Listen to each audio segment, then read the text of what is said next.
You walk into a comic shop, not knowing what to expect. Extreme heroes seem to be the order of the day. Heroes with no moral standing are sadly commonplace. They seem cruel, heartless, and rock you to your very core.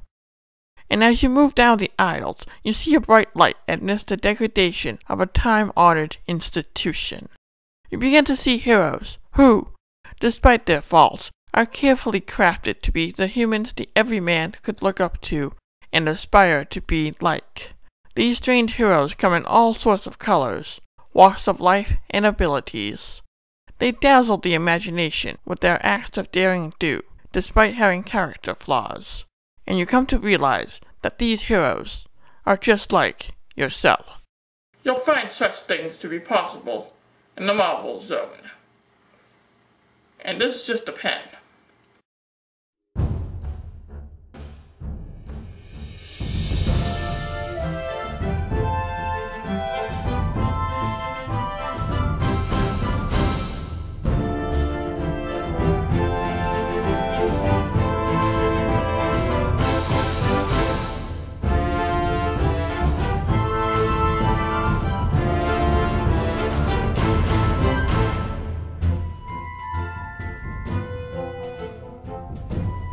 The year is 1964 and we're knee-deep in the beginning of the Marvel Age. Stan Lee, Jack Kirby, and others have already introduced the Fantastic Four, the Hulk, the Amazing Spider-Man, Thor, Iron Man, the Avengers, and the X-Men to the growing roster of Marvel Legends. The hits just kept coming with the creation of the Man Without Fear, Daredevil. Created by Stan Lee and Bill Everett, the creator of Namor, this character's backstory is very interesting, and for its time, a very novel idea. I mean, how many times can you have someone be hit by radiation or bit by radioactive creatures? It's like Marvel's reacting to the radiation scares of the 50s and 60s. And yes, I know Daredevil's origin has something to do with radiation as well. I'll get to that. According to Stan Lee, the creation of Daredevil was a very easy thing to do. Easier than saying that this guy's got powers because he was born with them? Stan was actually talking about creating another character with a flaw to overcome. Heroes like Iron Man lacked a working heart, for example. This new hero needed something more and unique. Like I said, every hero created up to this point had a flaw that came with their great powers and abilities. In an effort to break the formula, something new had to be done. He wanted to create a disabled superhero, so he decided to make him blind. Not just blind, though. He was to be a blind lawyer by the name of Matt Murdock. Stan, your love of alliteration knows no bounds. Lee drew on the idea that people who are blind compensate for the lack of that sense by having all their other senses heightened.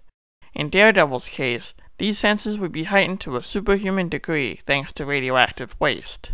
The accident, Stan recalled, would allow Matt to hear heartbeats from far away, to read newspapers by his fingertips, and have peak human abilities.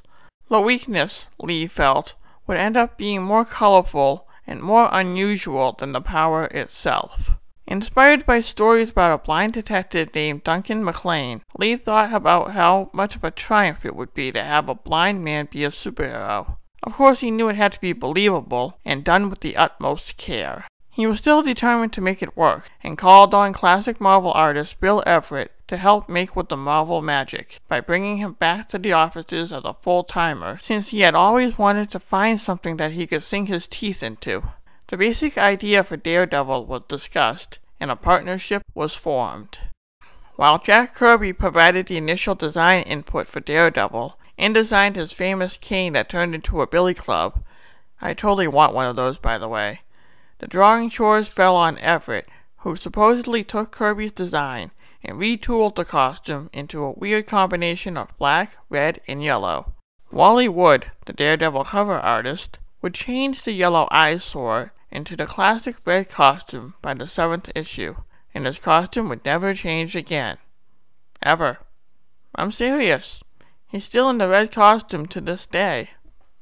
Ooh, shiny 90s extreme armor. Okay, so I lied. Let's take a look at Daredevil's origin, shall we? First up, we come to the cover drawn by the king himself, Jack Kirby. The reason why I praise Jack, and will continue to do so, is because the man knew how to draw dynamic poses that convey what a character is all about. In Daredevil's case, we learn that the cover says, "He is the man without fear," as he jumps over startled thugs in yellow spandex. You gotta be without fear if you go out in public dressed like that. What is he, blind? Oh, right. Beside our hero are notes saying, "Remember when we introduced Spider-Man?" Now we continue the mighty Marvel tradition with Daredevil, a worthy companion magazine to such all-time greats as the fabulous Fantastic Four. I wonder how many more shameless plugs this comic could have. What? I can be just as shameless. We begin our adventure with a splash page proudly proclaiming the origin of Daredevil. And is it just me, or is he in the same pose as he was in the cover? Just tilted a bit. Oh, and we have one more plug for a comic. This time it's Amazing Spider-Man #1, and the caption reads, "You probably wouldn't part with it for anything." The people who did are probably kicking themselves right now.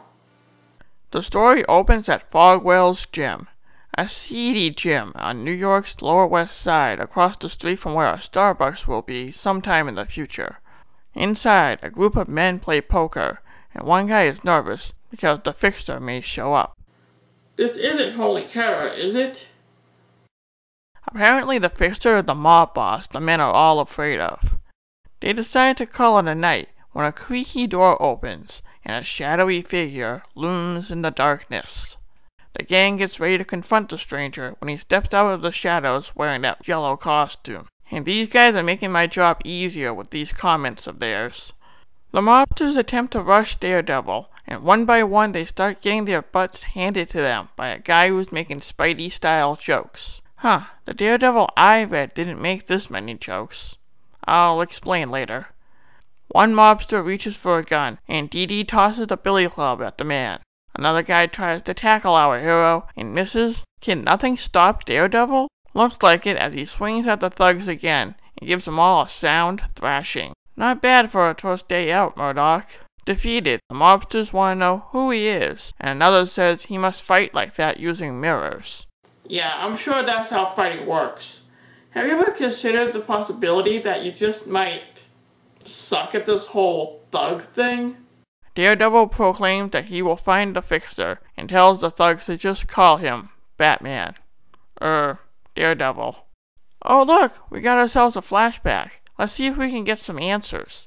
The story of how Matt Murdock became Daredevil began with his father battling Jack Murdock, telling his son Matthew to focus on his studies, despite the boy wanting to play ball with the other kids. It turns out that Jack promised his mom that Matthew wouldn't grow up to be an uneducated bum. But Dad, I could have been a contender. I could have been somebody. Jack says he has no future. He'd just be a punching bag for younger men like Rocky Balboa or Little Mac. The dad is still adamant in deciding what is best for his kid, hitting the books so he can be somebody since he never was. As the years went by, young Matthew became the head of his class, and though he longed to play sports like baseball and football, he remembered how he cannot defy his father's dream.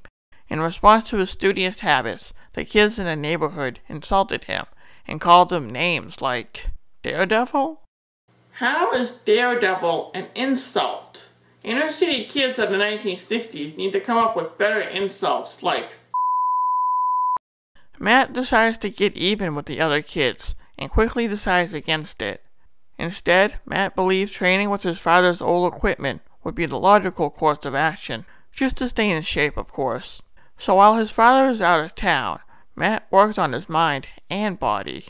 Jack, however, remains unaware as once again he says how much it means to him. Don't give the kid too much pressure, Jack. Jack muses that he hasn't been able to land a fight in weeks. Promoters won't take him, and the only way he can support his son is by fighting. In an act of desperation, he goes to a promoter who suggests a manager calling himself the Fixer. Jack balks at the idea, but he has no choice.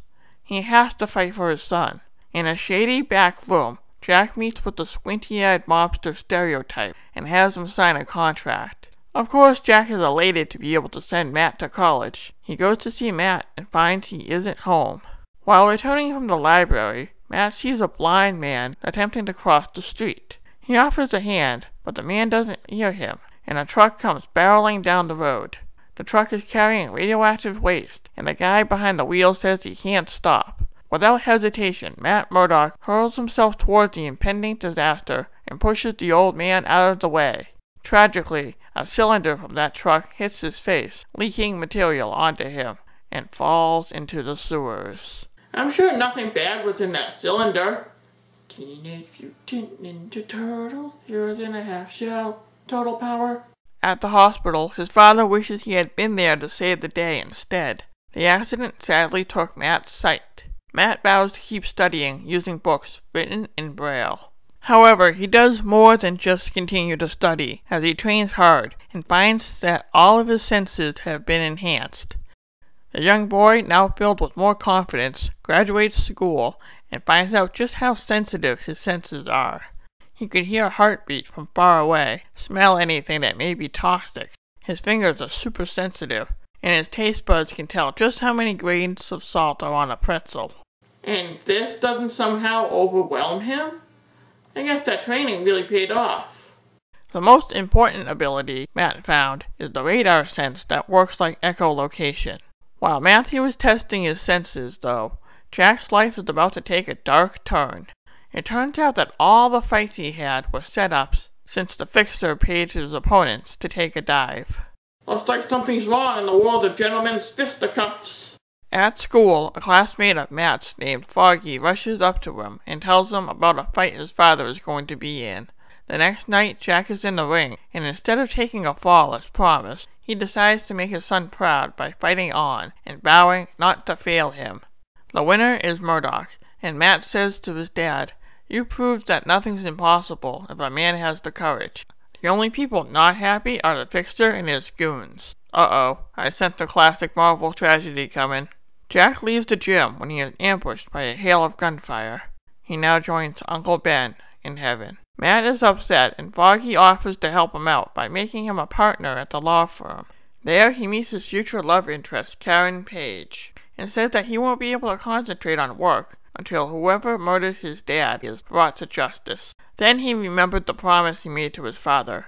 Well, you could devote your law practice to exposing the seedy underbelly of the boxing industry. You can get your own special on HBO and everything. Or you could become a superhero. That works too. Here we see Matt designing and stitching together the costume using old shirts that are yellow. I could say a joke here, but he says that the colored fabrics feel different to him, so he knows the suit is going to be yellow. He then decides on a name for himself, a name that the kids in the neighborhood called him, Daredevil. I think we're all glad his name wasn't. Once he is prepared, he decides to go after the Fixer, and the first lead is the gym from earlier. Back in the present, Daredevil once again asks where the Fixer was. The thug said that he'd be there any minute, and sure enough, there he is, in all his squinty-eyed, big-eyebrowed glory. The Fixer tells Daredevil to talk fast, or else he and his associates are gonna do the talking. The man without fear says that he knows what happened with battling Jack Murdock, and the goon said that he must know something, and reaches for a gun. Luckily, he sensed the movements, and takes him out with the toss of a billy club. The boss says that he'll be the one to handle the clown, and says that he's gonna call the cops, since he has rights and all that jazz. Another toss of the billy club knocks the phone away, and Dee Dee warns the Fixer to confess to the crime. The man says he has an alibi, but Murdock can sense the Fixer's pulse rate is escalating, meaning he is lying. A gangster behind Daredevil pushes him out of a window, and was unable to get away since he was so focused on Fixer's pulse rate. Using a flagpole, our hero leapt back into the room and nails his assailant. Back inside, Dee Dee orders all but Slade and the Fixer out of the room. Our hero turns around and says that Slade pulled the trigger, and that Fixer gave the order. The gangsters, of course, want proof. Matt plans to bluff the gangsters by saying he has a mini tape recorder in his billy club. The plan backfires on Daredevil as Slade pulls the rug out from under him. In the confusion, the two get away, and he blames himself for being a wee bit overconfident. The pair try to avoid detection in a crowd. They didn't count on Murdoch being able to smell the cigar smoke, and he tracks the two down in his civilian guise. Yeah, sure with the cigar smoke, Maddie. A guy like that probably hasn't bathed recently. That's what you're really smelling.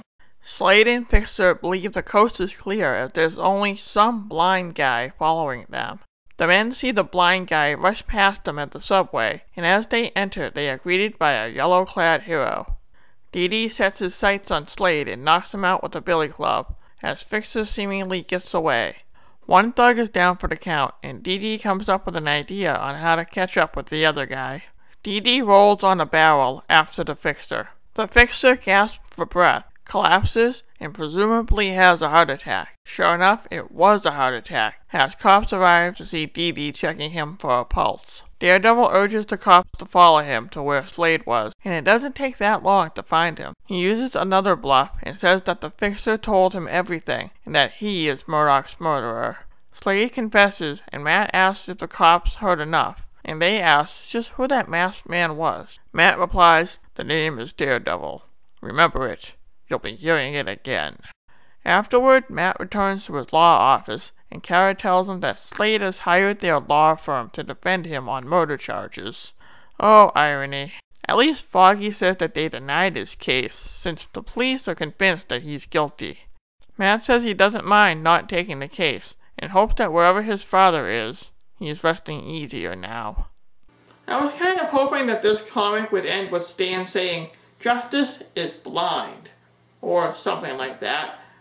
Let's take a closer look at Daredevil number 1.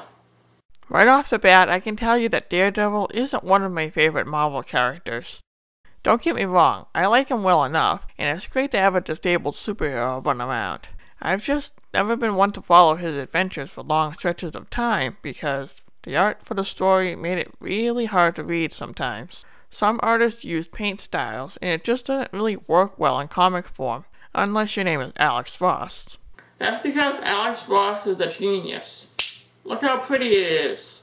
As far as this comic goes, I like it. I know the flashback dragged on for a bit, and that's okay. We needed to know who Matt Murdock was before he was blinded.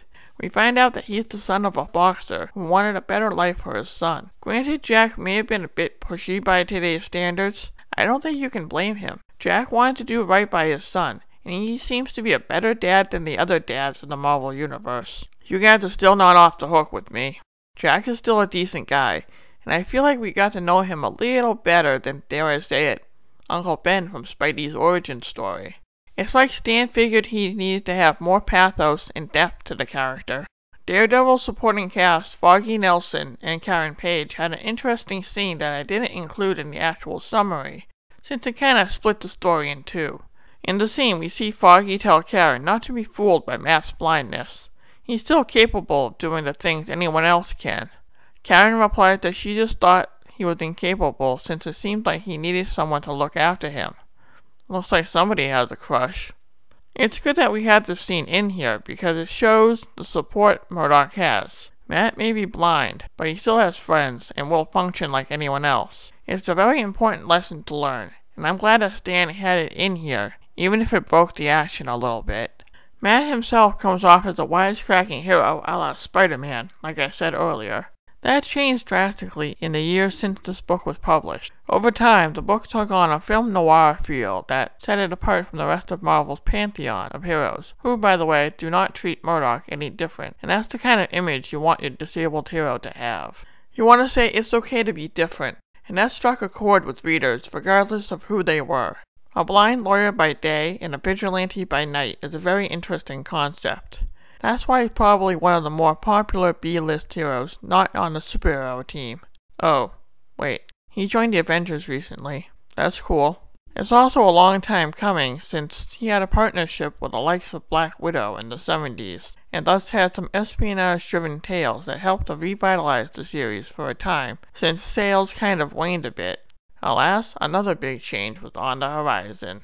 Writers such as Frank Miller revitalized the character again in the early 80s and made him less jokey and more a serious vigilante who had a profound sense of justice. The jokes were replaced with serious storylines, and darker villains like Bullseye replaced sillier ones like Stiltman. It was a controversial move since it was edgier, and yet it clicked with readers, causing sales to skyrocket. This worked out well, and Daredevil became a very popular book since ninjas were also involved. Everything is made better with ninjas. Oh, and did you know that Frank Miller's run also helped to inspire the Teenage Mutant Ninja Turtles? How's that for a legacy? Daredevil's legacy is really that he inspires people from all walks of life to do their best despite their disabilities, if they have them. You can be blind, deaf, or whatever, and still lead a full life. Even if you don't, Daredevil still is one of the most well-written characters in Marvel's pantheon because writers have shown great care to make him a likable character, despite the darkness, because while there is darkness around him, Murdock is the light and shows it by fighting in the courtroom and on the street. Daredevil opened up new ground for what a superhero can be, and that is Stan's legacy when it comes to this character. You may not become a ninja by reading his book, but you can still learn to be a man or woman without fear, because this comic proves that in each of us, therein lies a hero. A blind man was really able to lead them, and regardless of disabilities, a legend was born. Soon after his debut, Daredevil paved the way for other disabled heroes to take center stage. All things are possible in the Marvel Zone. Thanks for watching Comics Showcase. I'll see you in the funny papers. And yeah, this is still just a pen.